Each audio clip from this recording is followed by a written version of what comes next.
Hello everyone, welcome to the Week 2 lecture for EMS207 2025-30 session.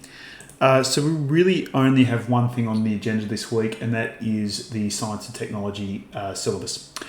So we're going to go through the National Science and Technology curriculum at the moment, which you can focus on, but in New South Wales we're going to specifically hone in on the New South Wales Science and Technology K-6 syllabus. These are related, so the Science and Technology syllabus is designed to address the national syllabus. They are related, and there is a new one coming out in a few years, so we'll point towards that, although for the sake of this subject this semester, for the sake of clarity, we are focusing on the current syllabus that you will be teaching if you go into schools in the next few years.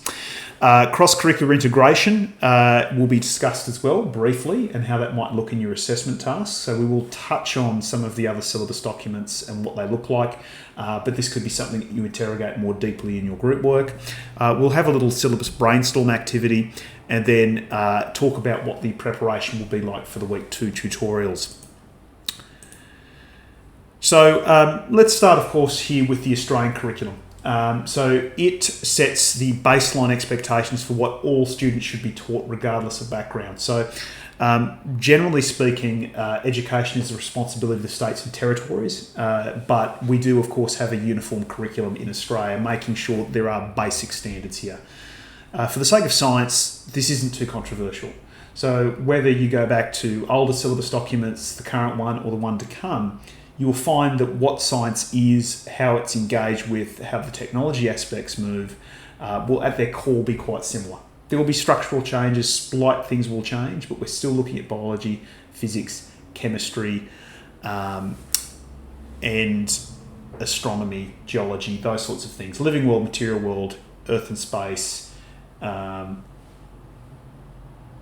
physical world. Those are the four. I always forget them. You'd think I'd be better there as well.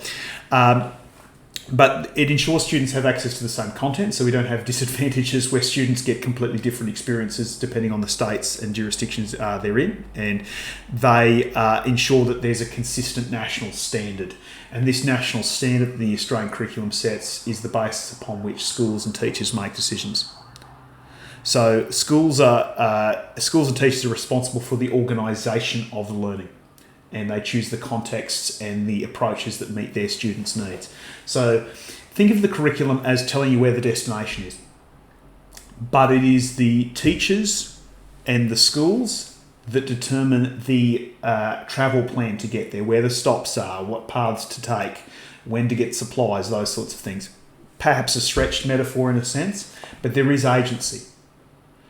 While the curriculum gives us the verbs, what those verbs look like and how we get towards those outcomes is the decision of the teachers. Okay, so just bear that in mind. The curriculum is not a how-to, lesson 1, lesson 2, lesson 3. That is still very much at the discretion of the teachers, and teachers will make lots of decisions. There will be challenges and opportunities that will need to be factored into this, and I'm not naive to that, okay? No one's living in a perfect world when they're out there in a school. What is the structure of the core curriculum? And this is echoed in the current curriculum as well. This structure of the national curriculum is reflected in the New South Wales curriculum. So there are 3 interrelated strands. They should not be treated separately. Scientific understanding, the traditional domains, biology, physics, chemistry, etc., learning the content of science. The next one is science as a human endeavour. So what it represents and how it is positioned in society. The notion of inquiry, the broader socio-scientific issues that we must confront. I mean, we had this discussion quite extensively during the COVID era. We're still dealing with it now in things like climate change and the global warming that is an associated part of that, and how we deal with this as a group. So the idea that science is a part of society. Science helps us to make decisions. It does not replace us in making decisions. And of course, scientific inquiry skills. So think of it in this way. You need to learn stuff, learn to do things, and you need to learn the context within which those stuff and those things, those skills and that knowledge are applied. So what do they mean? Well, I gave a bit of a summary there. We talked about that. So science understanding are the knowledge areas, the topics that you would learn about. The science as a human endeavour is the idea that it helps inform us, that it is part of a broader context and is relevant to students in the broader community. So it usually involves the nature and development of science and its use and influence. A big thing I think about is that we still have values as people and as societies, and we use those values quite validly to determine how to act upon scientific reality. Okay? Just bear that in mind, that science is a part of society. It doesn't replace society, it doesn't replace culture. And of course, the scientific inquiry skills. We see these echoed throughout. They are a part of the current Australian curriculum, the current New South Wales curriculum, and will be a very prominent part of the future New South Wales science and technology curriculum as well. So questioning and predicting. Questioning can actually be quite weak, quite overlooked, and we will deal with that a little bit as well, because I think there's a lot of work to do here. Planning and conducting. So actually going out and doing the investigation, solving the problem. Processing and analysing data and information. And this isn't just about numbers. It can be measurement. It can be collecting qualitative, rich data as well. Evaluating and communicating. So we do want to, and that's really, to me, the communicating point is what takes us into science as a human endeavour. Because we go out and we take that information and we start to communicate that, get responses, think about what that means and how we act further upon it. So what are the relationship between the stands? Look, basically they're all interrelated. They should really be taught together.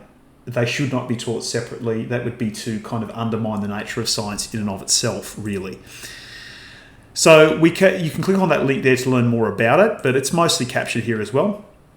So in New South Wales, once we get down below the Australian curriculum and ACARA, we get into the New South Wales Education Standards Authority. So we have NESA. Okay, they're responsible for things like accreditation. So essentially they set and monitor quality teaching, assessment and school standards across all the disciplines. So for us, it is the Catholic system, the public system and the independent schools, any of which you could be teaching in. They have many different ethoses and approaches. It's a really interesting space to operate within. I've spent some time looking at the different schools that are around, but essentially this is to ensure that there's stability and consistency in the K-12 kindergarten to Year 12 curriculum. They also give accreditation for teachers and teaching degrees. So this science subject, EMS207, is accredited by NESA. So it is all designed to go together. It ensures the HSC is of an internationally recognised standard and that it doesn't ever dip below that. And it's also important for school registration, homeschooling. So they have a huge role to play. The lion's share of it, because of course states are responsible for education. So for you, it's pretty straightforward. ACARA sets the national agenda. It gives us the specific guiding star as to what students should be learning through schooling. It is then that each state and territory goes in and implements it. They create the outcomes, the content, they make some slight changes. Schools then get that and go, okay, we're going to implement this particular curriculum document. I actually think in Queensland they don't have a state one, they just use the national curriculum. But in New South Wales we have a state curriculum, and then teachers determine the day-to-day, the pedagogical decisions. They engage with the PCK because ultimately it is the teachers that know those students, understand what those students might need and can respond to what the students are providing them in terms of assessment information. So really the teacher's the core to all of this, unsurprisingly. You can download a copy of the syllabus directly. I might just take you through some of the hits of it right now. The fortunate thing here is it does have an interactive table of contents. So the first thing, you can certainly look at the rationale. It gives you an overview of what is trying to be achieved with the syllabus. So kind of the big ideas that are driving the syllabus and the associated teaching that would occur through this. The big one to look at is the outcomes. This is where we're going to start our journey. The outcomes are the statements about what students should be able to do in relation to content or a discipline area or a skill set at the end of a stage level. So early stage 1 is kindergarten, stage 1 is year 1 and 2, stage 2 is years 3 and 4, and stage 3 is years 5 and 6. So this is not to say that this outcome here would be addressed in one lesson or even one term. You are chipping away and contributing to that by addressing specific content points and having lessons that build towards this. Okay, so you can see here actually we'll go through this in a second. I've got some PowerPoint slides on this. And because those are so broad, like how do we create lesson plans from just this outcome if this is for a whole stage level over 2 years, or 1 year if it's early stage 1? Well, the content gives us a whole range of ideas and information that can inform lessons. So let's have a look at the content for stage 2 as an example. So you can see we've got the content here for stage 2 living world. It gives us the outcomes, and they are automatically linked together here. So you've got working scientifically, design and production. So the process skills, how they're going to learn, and what they will learn about are here as well. So we need students to compare features and characteristics of living and non-living things. Great. We also need them to question, plan, and conduct scientific investigations. So when it comes to that comparison and grouping of living and non-living things, that should come through some data collection through this component. They are linked together. But the nice thing here is if you go down to the dot points, and you'll hear me use the phrase dot points a lot, they give us more information about what students could be doing in service of those outcomes as combined together here. So if you could be working in living world, you could be working in material world, but you can see here, planning investigations, using materials, collect and record accurate observations with drawings. So we can already start to see some of the tasks we might look at observing in the lessons that you would create. Participate individually and collaboratively with clear roles and goals. So that need for collaborative learning is already evident in the syllabus. We can't sit there and do worksheets the whole time. If we look at researching and planning, identify and define a design problem with consideration for practical and aesthetic needs. And we also have a bit further down here the content points for this as well. So you can see it's actually grouped around inquiry questions, which I think are a great way to structure units and lessons as well. You can see, what are the similarities and differences between the life cycle of living things? A great question that you could answer in a lesson or a series of lessons, and then it gives you content points that you can go and use to further develop that. So we can see here, how can we group living things? Quite broad. When we get into the content dot points, collect data and identify patterns to group living things according to their external features and distinguish them. So it's giving us some more of that information language to inform our lesson plans, the questions we might ask, the worksheets that we might provide, where we might go to collect data, school walk, those sorts of things, taking pictures of things that we see at the park, those sorts of things. So the dot points give you just a tremendous amount of information, and you can use both the verbs and the nouns. So investigate and compare. When I see compare, I think Venn diagram. It could be a debate. So think about what those verbs look like, and it also tells us we're going to need food and fibre. So, we're going to look at different crops, we're going to look at sheep shearing, we're going to look at lots of interesting components to this. So verbs and nouns is the short and long and short of this.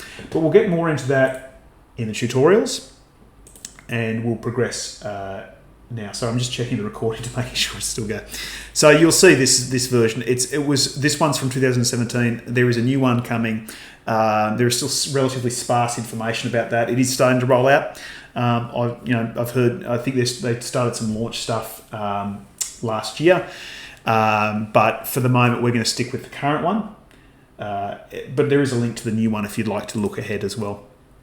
So these are some of the sort of features that we've seen emerge in recent years. As I mentioned, it's really the inquiry and focus questions that are coming through, and I'm a big advocate for these. The notion of big ideas is something that's actually been a part of my research in this space. In fact, they had used some of my research around big ideas to inform the jurisdiction of Manitoba in Canada used some of that to frame their new syllabus design, which I think was a great idea, although I am biased. So the aim of the science and technology syllabus, as we said, is to allow them to develop those knowledge and skills in living world, material world, physical world, earth and space through those processes of scientific investigation and design and production. Okay? So there's a coding system at play here. You don't need to memorize this. No one's expecting you to remember all the codes. And in fact, you can probably just append them in your assignments, okay, and include the full details elsewhere. But you'll see early stage 1 is E, stage 1 is 1, stage 2 is 2 and 3. Whether it's a science and technology variable will have an S or a T modifying it at the end. Design and production, DP, working scientifically, WS. And if you're looking at a content outcome, it'll be DI for digital technologies, earth and space, ES, LW, living world, material world, physical world. So once you get the shorthand of it, it's fairly straightforward, and that's how they're generally reflected in the outcome code. So you can see ST, stage, so science and technology, E, early stage 1, outcome number 2 for design and production, and that is a technology-focused outcome. It's good to get a hand on the shorthand, but you can see here, this is how it's sort of roughly organised. It's organised into the stages, which I've talked about. You've got the strand title, so you'll probably be working around a content area as the organisational component to your unit. So your group may be working in living world or earth and space or material world, physical world. Sorry if I'm getting those mixed up. But how you frame that and what elements you choose to go for are up to you. You could have big inquiry questions. It could have a massive scenario. There are lots of ways to do this. It's not just about copying the dot points. It's using them as a starting point to develop your ideas. You'll see the codes outlined here, and the content points. The content provides sort of deeper information and kind of core areas of focus to help you move students towards those outcomes.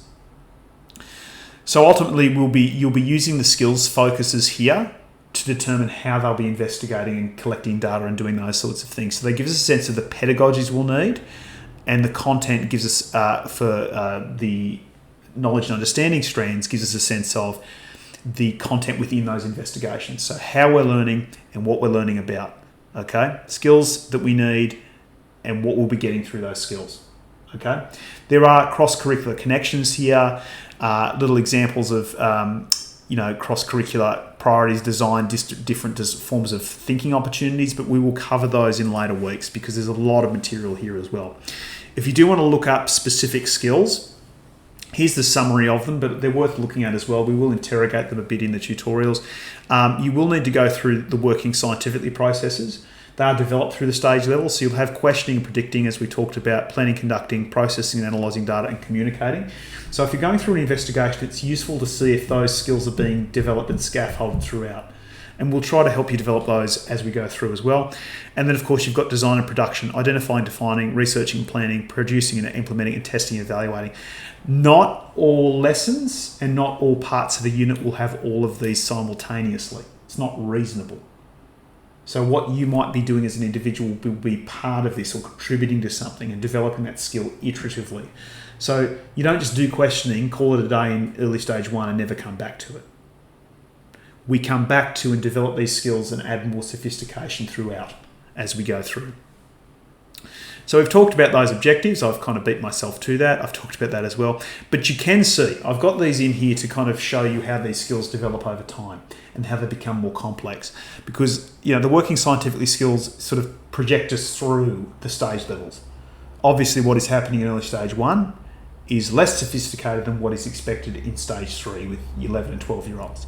But we can see even at the early stage 1 level, they are investigating. They are not potatoes. They observe, question, and collect data to communicate ideas. Generally, we think of things like picto charts at this level, but we can incorporate some technology there as well. Once we get to stage 3, it is plans and conducts scientific investigations. So we can see here it's probably the teacher guiding things pretty strongly in early stage 1. But that is disappearing by stage 3, with the students taking the centre stage. So generally speaking, as we move across the stage levels, we are becoming less necessary as teachers.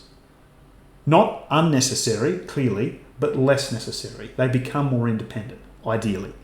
And they answer testable questions. I mean, there's a whole stack of interesting stuff in what a testable question is, and collect and summarise data to communicate results.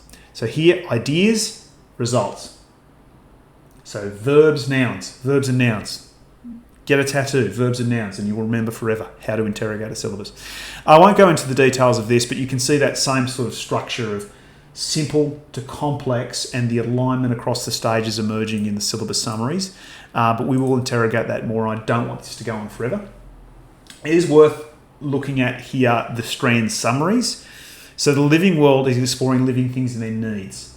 So I want to talk about these briefly because you might have some interest in pursuing one of these.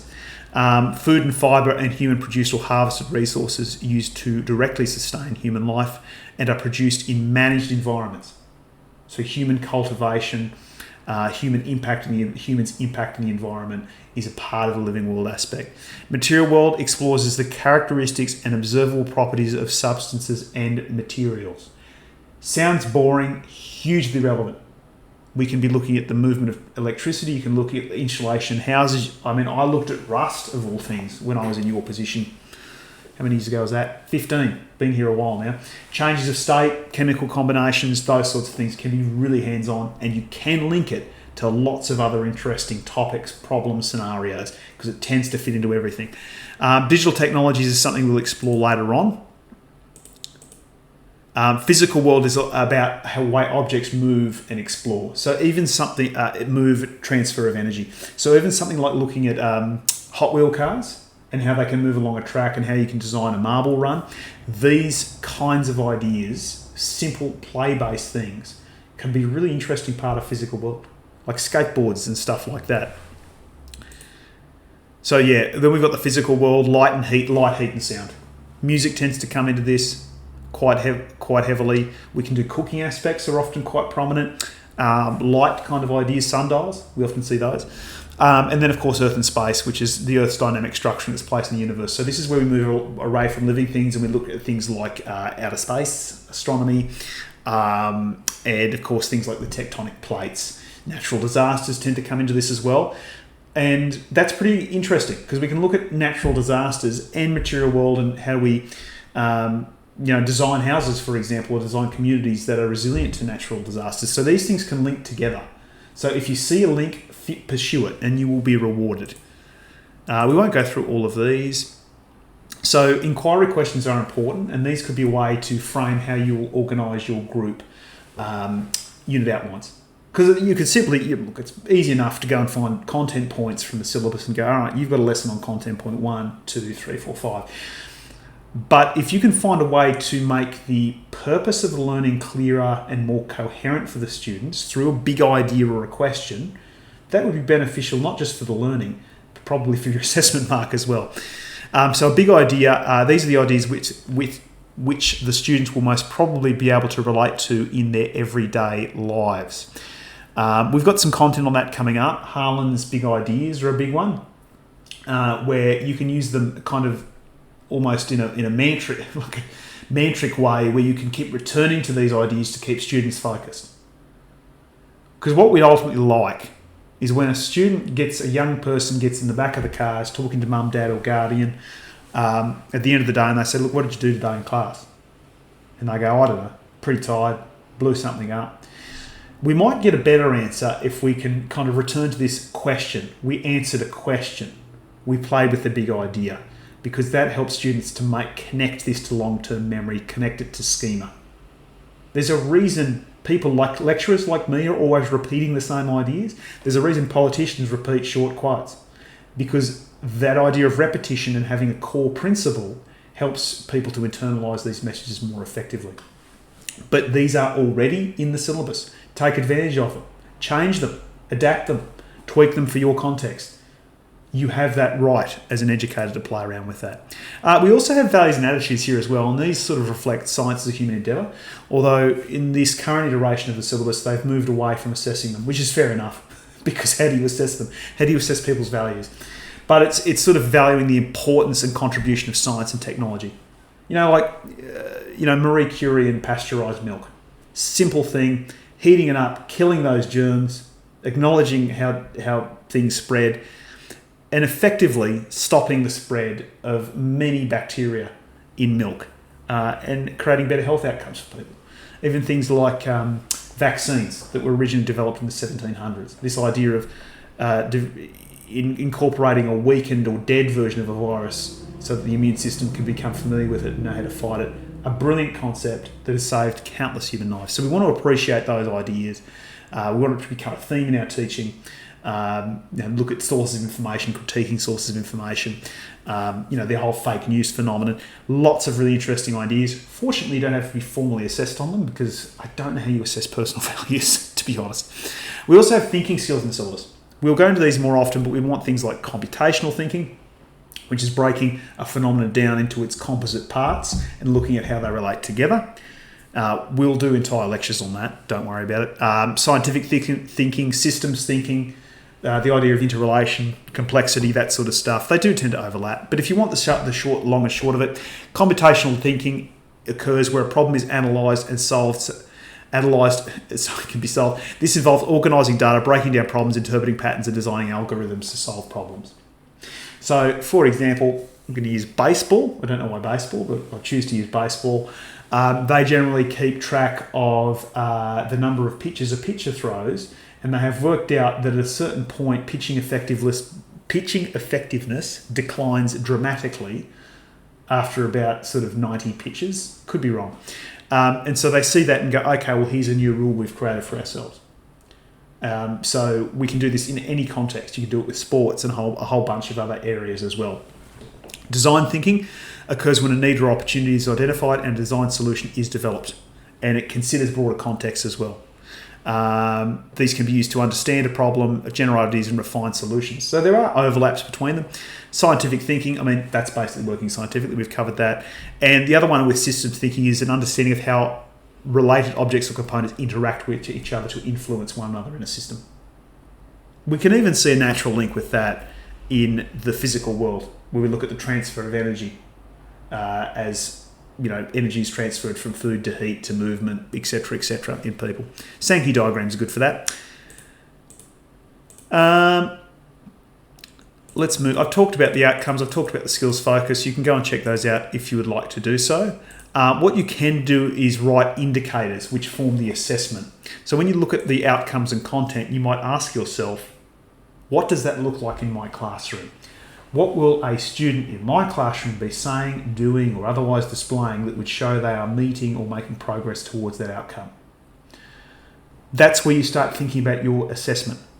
So that's what starts to move you from the syllabus to the assessment that you create, and that then, by extension, the lesson, the activities, and lesson learning opportunities that help students move towards that assessment.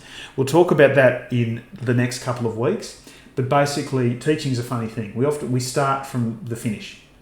We start from the intended outcomes, we move towards assessments of those outcomes, and then we think about how we get students towards there. This is reflected in the design of this subject. Sadly though, backward mapping is not always the norm. Not even at the university level, and yet is the way to ensure we are doing our jobs most effectively. You can keep up to date. The New South Wales Education Standards Authority is out there for you to look at. You can probably trust that your principal and the schools you work in will keep up to date with this as well. I mean, I generally, busyness in my life, tend to keep my head down and rely on sometimes people tapping me on the shoulder to help with some of this sort of stuff. But I am aware that there is a change coming in the syllabus as well. One of my former students in one of these subjects, who is now on the Science Teachers Association of New South Wales, gave me the tap on the shoulder last year. She's better than me now. We've covered some of these points. I don't want to go through all of it again. Hang on. No, I want to go. Actually, I do want to go through this. So let's look at just a process here.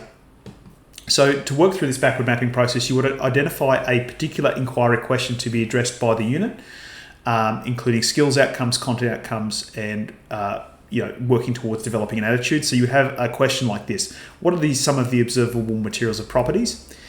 Relate these inquiry questions to something in the everyday life of the student. So why should they care about this? One thing I often see in material world is the design of playgrounds. Materials have properties. You wouldn't want a playground made out of chipboard, for example.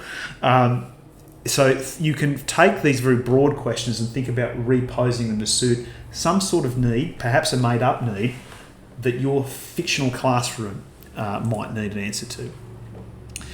We then analyse outcomes in the syllabus, and we look at the particular content area, and then we look for ways to integrate literacy, numeracy, with the other KLAs. So we can see here, if we're collecting data, we're probably going to need some form of mathematics, some form of counting, number skill, problem solving, whatever it may be. you're probably going to need some sort of English because students are probably talking and they're probably writing and they're probably constructing text. So we do want to go out to those other KLAs where we think there might be opportunities and actually develop the opportunities. You can't just say, trust me, go to those syllabus documents. So that could be a task for this week to do. So analyse the suggested syllabus, analyse skills suggested in the syllabus. You may find that you can add more skills depending on how you integrate the content. So you don't have to do all of it, but certain things might be really important, like simple digital recording methods from an iPad could be something you focus on. Engaging extended discussions and observations. You don't need to do all of it, but you should do it deeply and see if you can integrate with other KLAs where possible. Anyway, let's talk briefly about cross-curricular links because I think that segues quite nicely into this. As we know, we talked about this in week 1, science and technology is one of many, and it falls second to English and mathematics. I accept that. I think that's pretty fair. So one way that teachers get around this crunch, this time crunch, is to integrate outcomes from other areas of the syllabus into science and technology. You can't do this all the time and you can't do it all simultaneously, but sometimes the links save you time and they help students to see connections between different subjects and they lead to deeper learning. In my experience as a higher educator and as a primary educator, it is never reasonable to assume that your students, be they adults or children, will see the connections that you take for granted. It is imperative that you make them explicit. If there is mathematical skills required in the analysis of data, point it out, show them, cover old ideas if you need to, bring it into your maths lesson if you must. But that's the art of all of this, is helping students to see the patterns at play in how their learning in different disciplines influences learning across. So you do know, of course, most of your work is going to go to English and mathematics. Fortunately, English is almost required in all of these areas. It is, unless you intend to teach through mine, I don't know if you could, some of you may try, don't think you can. Mathematics will take up the bulk and science and technology is really going to account for about 6 to 10% of your time, which should be about 1.5 hours to 2 hours a week. Although many teachers come in under that for different reasons. I don't want to offer judgment here. But what we do know is that threshold of 1.5 to 2 hours a week is not consistently met. I don't want to be too critical though, because as we discussed last week, the quality of outcomes are actually improving. So maybe they know more than me. They definitely do at school teaching. Teachers have flexibility to use these guidelines in accordance with policies in their school system or authority. So there are no hard and fast rules here. Sometimes it's the classroom teacher that does it. Sometimes people team teach it. Sometimes there's an RFF teacher that does it. There will be restrictions placed upon you in a school. Sometimes you'll have to advocate for different positions. Sometimes you won't get the position you want, but there is always some decisions to be taken here. And of course, you've got these additional activities that start to take up time as well, 20%. So, you'll have your parent-teacher stuff that will take time out of your availability. You'll have professional development days that will have to be factored in, assemblies, excursions, all these sorts of things, scripture, school sport, debating. These things have to happen. They're part of the culture. They're part of the experience. There's a lot to gain from those as well. Although I'd argue something like debating probably aligns quite nicely with science communication and some of those skills as well in the WS space. So why do this? Well, there is a pretty profound argument for time. There is a time benefit for you. I would argue, though, it provides the students with context for learning that we are uniquely positioned to do in primary school. It moves them away from the idea of a siloed approach. That here's maths, here's English, here's science, and moves them towards a more authentic representation of being a person, an adult human in the modern world. Some people I've talked to in this space fear that it can lead to negative contamination. Like if I hate maths and I start seeing maths everywhere, I hate everything. Conversely, it could lead to positive contamination, if you want to use that frame, where if you like science and you start seeing science everywhere, I don't know what the answer to that is. Depends on your class. But we can integrate at a couple of different levels, and you will at very least be integrating across English. You'll be integrating across KLAs. So in your science, you'll have English, mathematics, creative arts, often for assessment, PDHPE for group work and processing, for example, and you'll be integrating across content strands.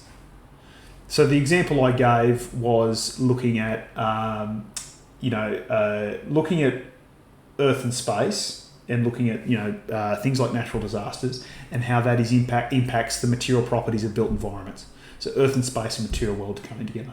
You can also look at the insulation properties of wire and the movement there, and those creating circuits, and how we stop and make them safe with things like rubber. So material world and physical world come together. You will have a core knowledge and understanding strand that you'll look at, but you may at times bring in other content strands and other KLAs, key learning areas, to support that. This typically doesn't replace it, but there is a continuum here. So at one end, you've got the absolutely zero integration space. Maths is over here, science is over here, English is over there, and they don't touch. And in fact, if you mention one subject in my subject, I'm going to get upset at you. Complete integration, complete siloing.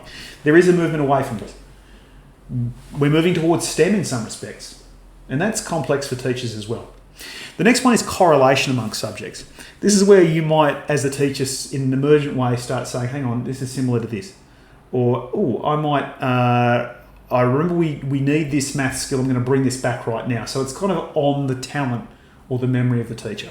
It's emergent, it's unplanned. So I might know stuff about subjects that you've had in the past and mention that as I give lectures or tutorials.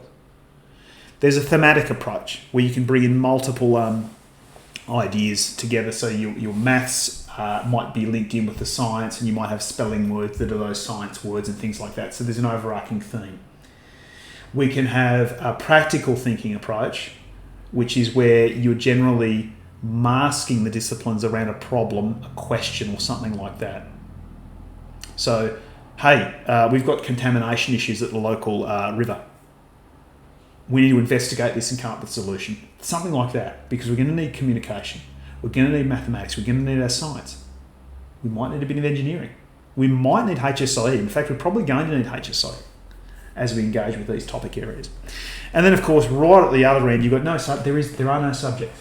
I'm just going to do stuff, man. No subjects at all. I heard a story about a student in a Montessori school that was building a teepee for 3 or 4 weeks.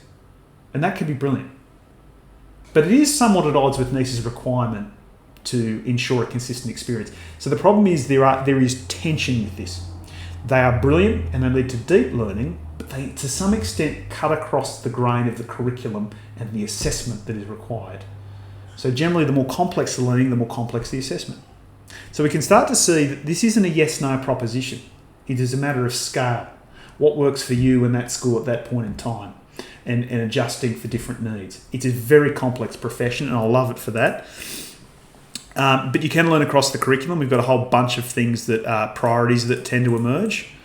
Literacy, numeracy, the big ones, Indigenous perspectives, civics and citizenship. So that river issue that we have could be related to the Murray-Darling Basin. If you study EMS207, in a couple of years you'll get that. But we know that is inherently linked to democratic processes and policies of government. So there could be a link there. Critical and creative thinking is a big one as well. Intercultural understanding could be an aspect of something that you do, but they don't go in all the time. The syllabus gives us some sense, but you can make judgment calls as to what you choose to emphasise and what you don't.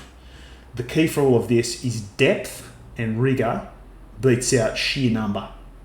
You can't, if you just say, oh, look, yeah, there's a bit of English there, mate. But if you go through and say, no, we're actually doing report writing, we look at the composition of text, we're looking at how this compares to persuasive writing, we're taking our science reports and transitioning them into persuasive text for a particular purpose, then we start to see the depth, and that is preferred and rewarded in the subject. So here are some, just kind of examples of the types of integration you might expect, more at the brainstorming level. You'll still be required to go and actually find the outcomes reflected in the other syllabus documents, for your assessment purposes.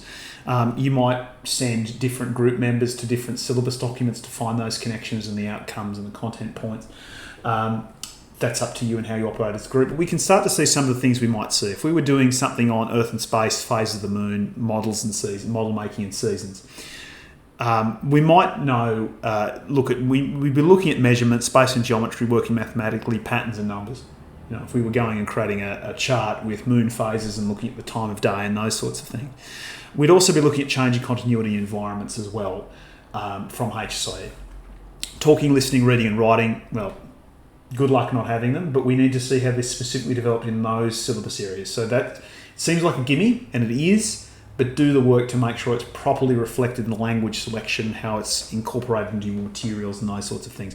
Creative and performing arts can come through in terms of assessment. I actually think it's a great way to have more inclusive forms of assessment. You still want to do writing, of course you do. Everyone loves writing, not everyone, but you might do a performance aspect, you might have a dialogic aspect, you might get them creating something, but you still have to link that to the standard. So if they create a model, have them label it. Do those sorts of things. So I often find creative arts to be a great way to enrich assessment, whether that be diagnostic, formative or summative. PDHP is not necessarily just about playing sports. You can't go out and play a game of octopus with a living world theme. It's about communicating, decision making, inter and intrapersonal skills. So it's a lot of that self growth that is implicitly necessary in cooperative learning and extended inquiry. There can be elements of dance in this as well, and dance can become a part of it for a content representation or an assessment. So you could be part of the challenge, for example. You could try an element of dance, if possible, to show the changes in state at the level of atoms and those sorts of things. How they move, if they stay together, they start to swirl around and they move apart as they move from solids, liquids to gases and those sorts of things. So that's just brainstorming to give you some of a sense of what this might look like. So what does this mean in EMS207? So trying to return back to a core purpose here for you if you've listened this far. So you will create 3 learning experiences and make logical and helpful connections to the other KLAs. Your core focus is on the science outcomes, so your main knowledge and understanding outcome and the skills. That's what this is in service of. If you're doing an English lesson, that would reverse, but you're doing science lessons here. They're all science lessons. You can't do a science-themed English lesson. Okay? So you need to engage in deep, not shallow. So shallow integration is where the new KLA does not aid the science learning. So playing a game of octopus for a living world science experience has nothing to do with those outcomes. It doesn't move them towards those verbs and has little, if anything, to do with the nouns. Deep integration is where the new KLA aids the science learning, or is ideally completely necessary. So if I need to graph data to explore the trends in plant growth, I must engage with the maths to actually do the science there. If that is the question I've asked, I need to be numerate. I need to be able to construct a line graph. So I need that skill. I need those mathematics to be those mathematical skills to be incorporated into my science lesson. A couple of other ideas for deep integration to get you started. Well, look, PDHBE, self-reflection. We talked about that. HSIE has links to community-based stuff, sustainability. Civics and citizenship can come in sometimes as well. As I said, creative arts tends to lend itself more to the assessment side of things, but these aren't hard and fast rules. Engage us in a conversation if you can. I'm happy to be proven wrong or see a better idea. And maths tends to lead us a lot into data handling, which is inherent to that working scientifically process, even as early as early stage 1, as we discussed. So what do you tend to do as a group? Well, your whole group is generally linked together with the knowledge and understanding strand. That's going to bind you together. The group assignment will come through the individuals bringing it all together. So as an individual, you'll start bringing other strands, knowledge and understanding strands into your 3 lessons. You'll bring in some working scientifically, design and production kind of stuff comes into those 3 lessons as well. And if everyone does that, it is then incorporated into the unit itself. Okay? And you bring in the other key learning areas as well. You don't bring them all in all the time, but generally speaking, at the bare minimum, every lesson that you produce in the outline and then in your individual deeper unpacks in part B will have at least 1 knowledge and understanding and at least 1 skill strand, design and production and working scientifically. That's the bare minimum. And really probably English as well. It's in the rubric. We'll talk about that in a few weeks. But it is something, you can do it as a group together, but it will be something you'll need to handle as well by yourself to make sure that they're being developed in your lesson plans. So let's get a bit of a brainstorming activity started. We want to take a step back from the lesson, the bigger group project for assessment 1 for a second. Select a knowledge and understanding substrand that you are not familiar with and not focusing on for unit overview. So let's start fresh. Consult the New South Wales Science and Technology Syllabus and find out what content is to be covered in this area. So those dot points that we talked about. Brainstorm possible topics and concepts that could be covered in this substrand. So what would you do? Doesn't need to be a lesson plan, it could be dot points at this stage. And bring that brainstorm to class, because we want to start to see what your interpretations of the syllabus are. We don't want to hear you restating the content. We want to know what you think this starts to look like in a unit or lesson plans, even if they're not fully conceptualized yet. We just want to get you started. So an important note here, of course, is as well that the syllabus will be changing from 2027. Sorry, not 2026, 2027. And it will have some different structural features to this as well. But you can see it's still kind of in the development stage, it's in the rollout stage. Yeah, so it's going to be 7 to 10 in 2026, and then K to 6 will actually come out in 2027. So we're still 2 years away, really 3 when we think about it.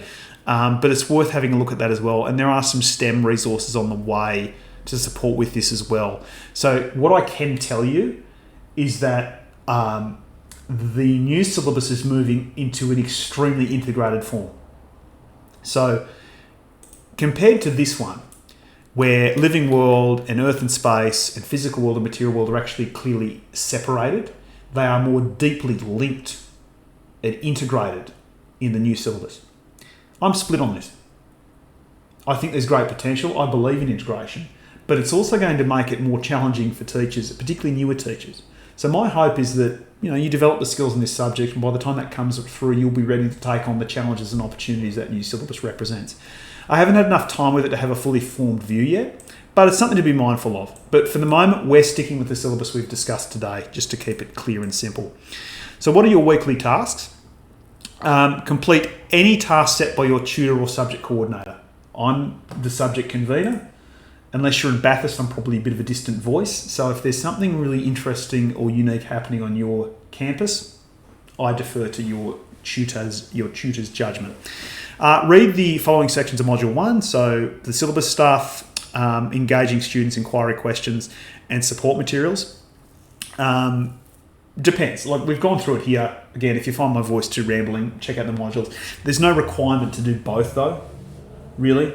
As I've said before, the only thing you're marked on are the assessment tasks. So there you go. Continue to familiarise yourself with the syllabus and bring that brainstorm. So again, you've looked at a syllabus, a knowledge and understanding area that you're not familiar with. You've looked at a few dot points and you started to think about what that might look like in lessons, what in your classroom it looks like. And I think really importantly, ensure you have completed any actions that your group agreed to. Because we've been talking about, hopefully in your tutorials, creating action plans for that first assignment. And in fact, I would probably argue the most important things are what your groups are asked of you to do, and hopefully you've agreed to do as well. Anything different from your tutor, and then you move on to the general stuff here, okay? So the closer the person is to you, the more they should be a priority in this exercise. But anyway, that's it from me for this week. I guess tune in for week 3.